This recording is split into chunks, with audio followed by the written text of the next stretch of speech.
You came. That's great. Thanks.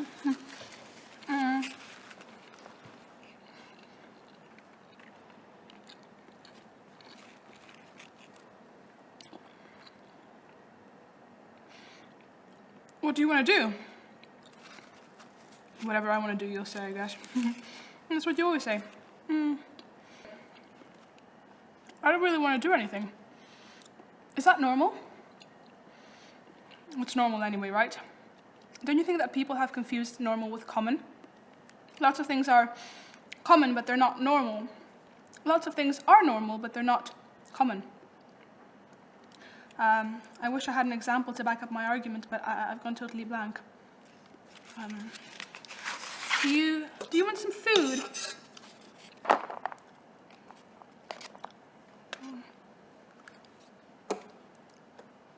You never do. I'll just have yours.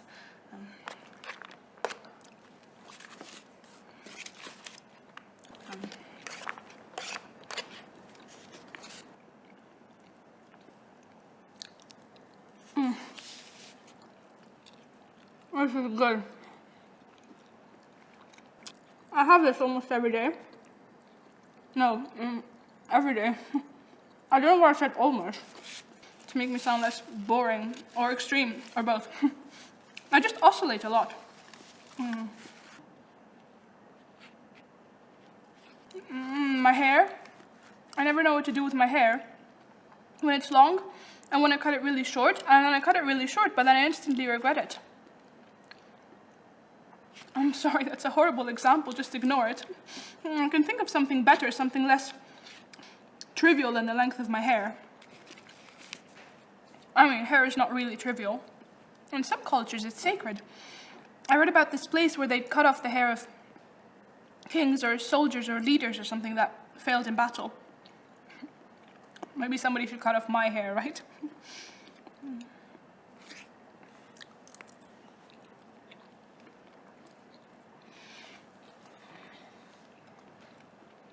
When my hair is short, I almost don't feel like a woman anymore. That's silly, right?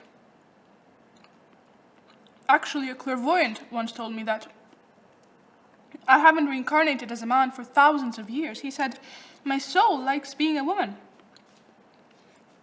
I guess I do quite like it.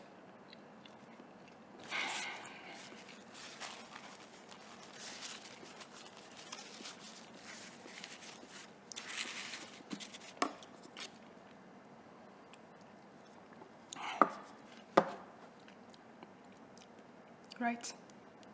Should we have some cake? You stay, I'll get it.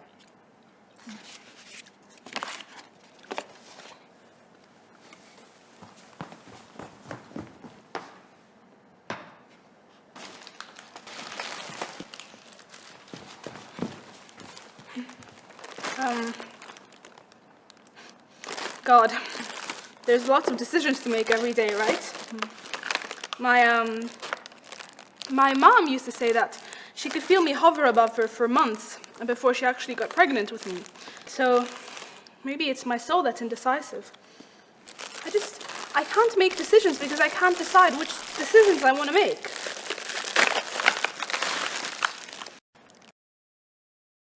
Oh, I'm so sorry, that's a syntactical nightmare, just ignore it. My dad doesn't believe that version of the story anyway. Can you picture your parents having sex? No, right? It's disgusting. Like, they're not supposed to be sexual beings. They're parents. They shouldn't have sex. I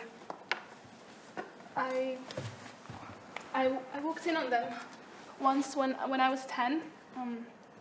They were almost there when I walked in. Well, they didn't get there, obviously, but I can picture them vividly still. And for years, I felt so gross for having that image in my head, but I thought about it again today, and I didn't mind it. I mean, thinking back on it, it seemed like great sex. I'm happy for my mom. She always talked about these things like they were normal. Sex, birth, life, death. I don't know. Am I rambling? I'm rambling.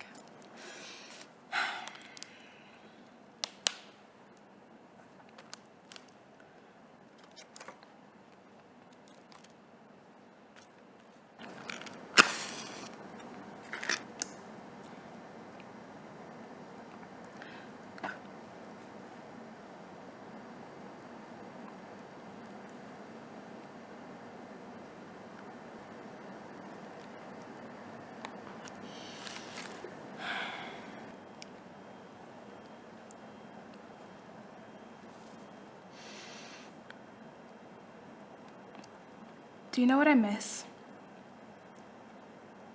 I miss when I was little and we'd come back from a long road trip or a late dinner or something, and I'd fall asleep in the car and then magically wake up in the morning in my bed in pajamas. Sometimes I pretended to be asleep, so my dad would pick me up and carry me up the stairs and into my room, and then my mom would come and undress me and put my pajamas on.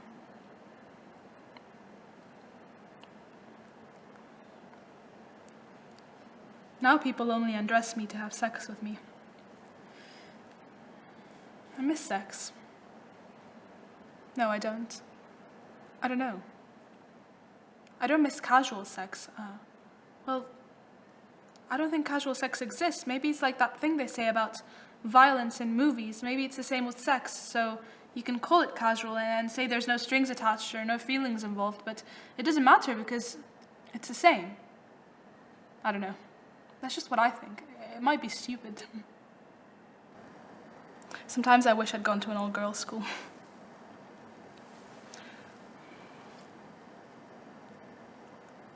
Why are you here?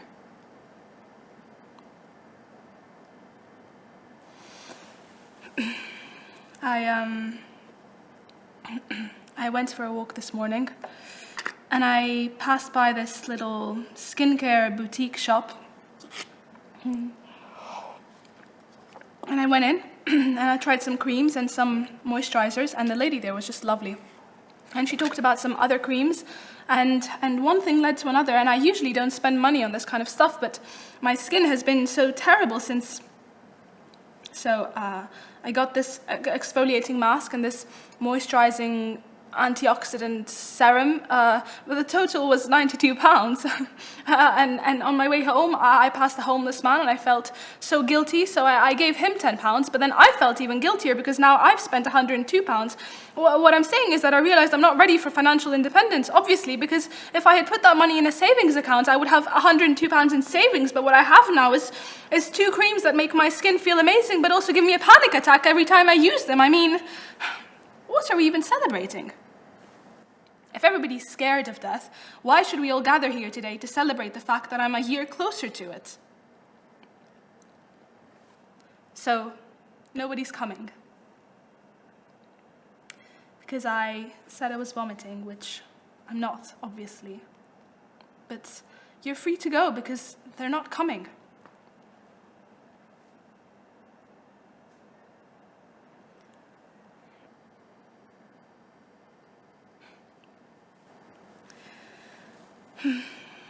I don't even know what to wish for. I'll tell you, so then if it doesn't come true, I can blame it on you.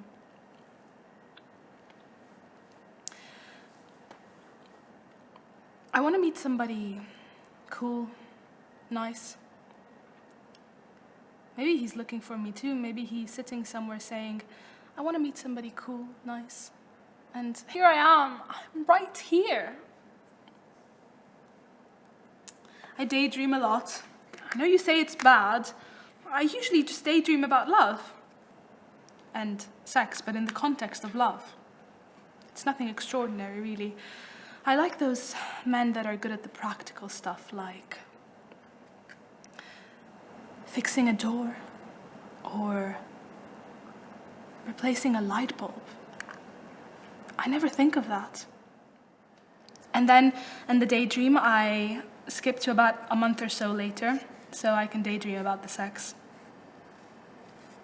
I also want a house, big, Not excessively, but big, with tall, south-facing windows, and I'll hang little crystals on the windows, and they'll make little rainbows on the walls. On weekends, my cool, nice man and I will sit on our velvet couch, and we'll watch TV peacefully. And maybe a few years later, there'll be a couple of kids roaming around the house too. Girls, preferably. But I really, really want to fall asleep on the tube after work. And I want my dad to be there waiting for me at my station. I want him to pick me up and carry me up the escalator and walk all the way to my flat and up the stairs and into my bedroom. And then I want my mom to be there waiting. I want her to undress me and put my pajamas on, and I want to wake up in the morning and think about how cool it is that I'm magically in my bed in pajamas. That's what I really want. But I'm too heavy now. And my dad's too old to pick me up. Even if he could, my mom wouldn't be there. So I have to stay awake on the tube now, or I'll miss my stop and have to take a bus or pay for an Uber. I mean, that's the best case scenario, really. They say that when you turn 21, you get the key to the door. But I'm just sure I'll get it stuck in the lock, or lock myself inside or outside, or just lose the key, because I always lose my keys. I'd rather just live in a portered block, to be honest.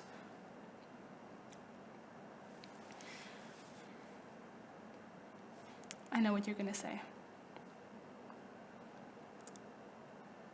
Sometimes you need to do what needs to be done, when it needs to be done, whether you want to or not.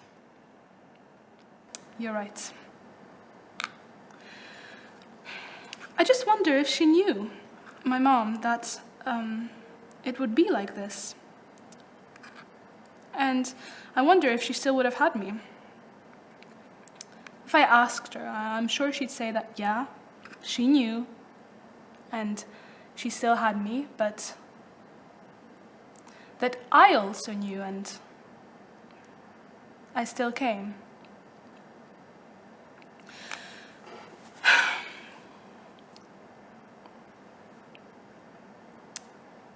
I'm happy I came. And I'm happy that you came.